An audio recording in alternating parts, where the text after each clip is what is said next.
Good morning, good evening, whoever you are, wherever you are, whatever you might be doing. We wish to welcome you to the Silverlight Show. The Silverlight shines to illuminate that which lies hidden in darkness. For those of you tuning in today, we welcome you in. This weekend I was going through the so-called life hacks. More because of morbid curiosity. I don't intend to use most of them, but you never know. Once in a while you come across a little piece of gold. So it's worth it. And then I came across how to get free services for your wedding. Oh, I know weddings are expensive. Trust me. And I was wondering what they were suggesting for weddings. We once went to a wedding. The couple were nice, but they were not wealthy at all. And that's nobody's fault. The husband was sick, although not terminally so, and the wife basically worked a call center job. They had a decent place and everything, and they have one or two kids at that point. I'm not trying to pass judgment on them. I'm just trying to illustrate the situation that they were not rich. They didn't have a ton of money. So we went to the wedding. It's a nice wedding, your typical church wedding. Have nothing to complain. I think obviously the pastor liked them because, he did a spectacular job. I have no problem with any of that. And then it came time to go to the reception. And here's where the inexpensive stuff started to come out. Again, I like these people. I think they're good people overall. And I have no problem with this because it was an interesting experience compared to everything else. First of all, they rented the hall in the basement of the church. Nothing unusual there, but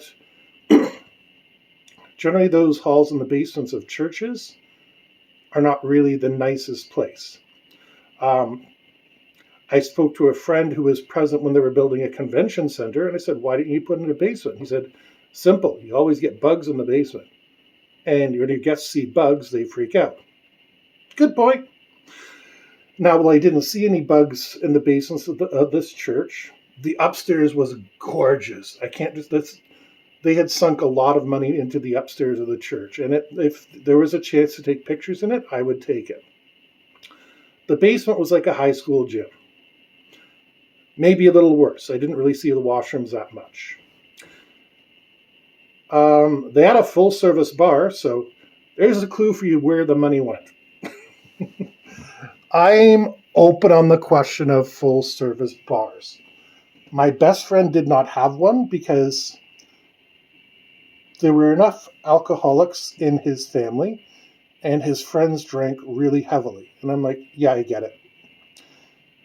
Even though for mine, I had the same open bar and it was actually cheaper, in my opinion, than the drinks that they ran up. But he was trying to be responsible and moral, as he always is. He is the rock to which I cast off from. But back to this wedding. So the open bar, that's where their money went. And it wasn't a cheap open bar with, your 4 shots, your rum, your vodka, your whiskey, and sometimes tequilas. The last one is really up to the host. Your basic beers and your basic red or white wine. No problem with that. It's an expensive proposition. And the other alternative, bring your own, it gets finicky. But let's look at the other parts of the wedding. They decided that the wedding would be catered by Kentucky Fried Chicken. By which I don't mean they said, can you give us a catering menu? I mean, they bought the buckets of chicken, spread them on a table, and that was it. Now, keep in mind that the bride had insisted everyone come formal. So there I am, standing in one of my best suits, eating KFC. Well, if you've ever eaten KFC before, it's not really compatible with high fashion stuff. So bride's wishes, I was happy to go along with it. And technically it was free, so I shouldn't complain, but yeah, you could have gotten a catered meal for the same price, and it would have been done a lot better. I don't remember the photographer at all. Like, nothing at all. like they had some pictures of themselves at the wedding, and maybe they got somebody, but I don't remember a proper photographer. Now, my wedding was done at a golf club. Not because we were rich, because we knew somebody. So we saved some money there. The bar was taken care of. I was the one stuck driving that day, so I didn't really mind. And yeah, the food was outstanding, and it was a wonderful atmosphere. But it cost about $10,000. So when I pulled up this life hack about ways to make your wedding cheaper, I was immediately offended. First of all, it said photography. Either tell the professional that you're willing to let them use your pictures for their advertising campaigns in exchange for a discount or free. No. I've been playing on photography since it was film. And you know what? There is an artist behind that camera. Yes, anybody can run their phone, click, click, like what I'm doing right here. You're seeing a tree. There's no artistry to this because I never really prioritize the background shots. Because I'm not trying to make the artistry from my background. I'm trying to make the artistry from my voice and from my opinions. So you're asking either an established professional to use your pictures, of which that established professional probably has a closet full of stuff ready to go in an instant. Sorry, it's 2022. They probably have a flash drive full of stuff that's ready to go in an instant. Like, anybody that you can hire with that is not going to be doing the best job that they can. Or ask a talented relative. Yeah, because that's what I want to go to a wedding for, so that I take the pictures and everybody else around me gets to enjoy themselves. Like, both ideas are terrible. Oh, and a couple of them say, lunch is not provided, dinner is not provided. For pity's sake, feed your professionals. DJ, okay, in 2022, I'm really on the fence about this question, and that's because over the past year, I've become aware of a trend that DJs are doing that bothers me. Now, DJing is a skill. Don't get me wrong. I got respect. One of my best friends is a DJ. He creates mixes that will just have the whole place grooving all night long. And it's not just him sitting there. He's spending a week or so getting into this thing, mixing it and making it perfect. He's been doing it for years. And in the olden days, back when dinosaurs roamed the earth, you had to have a record collection. And you always had to be keeping up with whatever the latest songs were. You had to have that eye saying, in 10 years, nobody's going to be requesting Cotton Eye Joe. But, Macarena is very popular at the moment. So if I can only buy one, I'm going to buy Macarena. Right now, you have everything available streaming on, Spotify, YouTube, whatever it might be that you choose. Whether it's SoundCloud, some people are still using.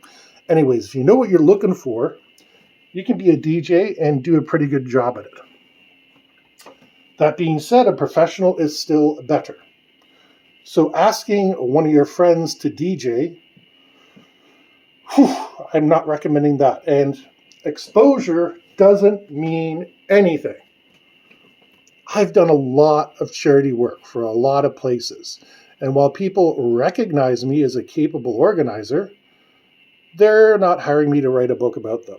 They're not hiring me to do a podcast about them. They're interested in saying, hey, what can you do to get us out of this absolute cluster, and get the plans back on shape? That I can help you with. Want any of my other services? No. Exposure doesn't pay bills. You promising somebody exposure, maybe for every 10,000 clicks that you get from, I'm going to pick on Mr. Beast just because he's one of the biggest YouTubers out there, from the Theory guys. Those are huge YouTube accounts. And the shout out you get for them, like I said, maybe every 10,000 clicks you get on your website, you're going to get one sale. That's not as good as you would organic clicks. People searching Google the whole search engine optimization thing, which has been done to death. But yeah, that's where things are right now. People expect so much for free. Oh, it'll give you exposure. I've mentioned it many times. I'm an author. A lot of people say, oh, give me your book. It'll give you exposure. There's only one person I believe, and that's because he works for a major national news outlet. And we're still negotiating that because then I have to ship it to them and I have to make all sorts of magic happen in the background. Whereas regular people, I do print books to give to, normal people that I know, my friends, my family, and stuff like that. I do have those available. What I don't have available is the ability to buy hundreds and hundreds of books and hand them out.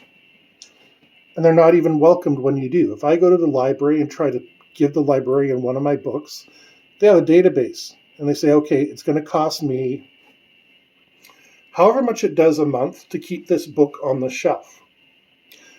So if I take this book and put it on the shelf, will enough people come by that I can afford to pay the librarians and justify my salary? And this is a real equation people do. So again, what you think would be a good exposure idea is not. And the most annoying people are the ones that say, oh yeah, give me this and I'll give you a shout out. Well, how many followers do you have? 67. Yeah, I don't think I'm going to do that. On the other hand, I was personally invited to submit some work for somebody that I know they're extremely popular. And I had that thing knocked out and ready to go within 2 days. 5,000 words. I can do that one night, but I just wanted to sleep on it and make sure it was ready for the next day. That was an easy one. But the difference is he was going to pay me up front for my piece and a rights fee for the first year. And then after that, all rights would return back to me. That's what you call a deal. I'm not making a ton of money off of it, but the same token, I'm enjoying the fact that it's in the works, it's in consideration. But you notice something that he did that influencers don't do? This gentleman, and he is a gentleman, paid me cash up front. Here you go for your time. Make it worth my time. Okay. Like I said, it wasn't a lot of cash, but it was enough to make me say, okay, this guy's serious. Because a scammer, an influencer, you can say, no, give it to me and you get whatever's left over. No. So when you're reading these hacks and stuff like that online, ask yourself, are you really giving equal value for what you're asking? Maybe if they're your best friend or something and they owe you, it might be okay. But otherwise,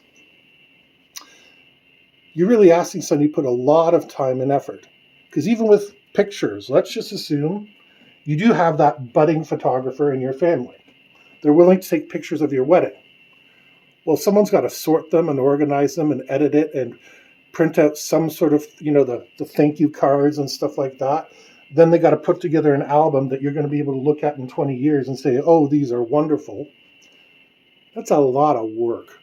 Like not a day, not 2 days. We're talking a couple of weeks.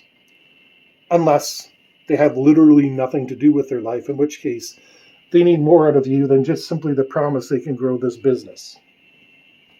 Support your local artists, people. They will do favors for you. Don't get me wrong. I'll do favors for people. Please, no more editing. That's too much of my own. But yeah, we're happy to help you out, but you have to be willing to give us something in return. Exposure doesn't pay my bills. It's a saying for a reason. And you know what? Whatever job I do for you, I hope you realize behind the scenes there's probably 5 to 10 hours you don't see. Getting things set up, looking at the angles, getting ideas, saying, okay, this is what I can do. So every hour you just think, oh, it's 3 hours. No, it's more like 30. Don't offer exposure unless you're the president of IBM and you're going to pay money up front. It just doesn't work for anybody. And life hacks that are making you offer nothing for something, You just throw those in the garbage. They ain't gonna work. But with that, I just gave you something for nothing. Honest to God advice. It did take me a little work. I've been having a little bit of writer's block over the past bit, but that's okay. That's why I got this channel, and I got something out to you. So hope you enjoyed something for nothing, or at least as far as I'm going to do without some sort of a contract. If you enjoyed this, please click on the link below, or wait a week or two, because I have at least one new book coming out before the beginning of September, which I'll be proud to announce here first. But thank you very much, and we hope you have a fantastic day.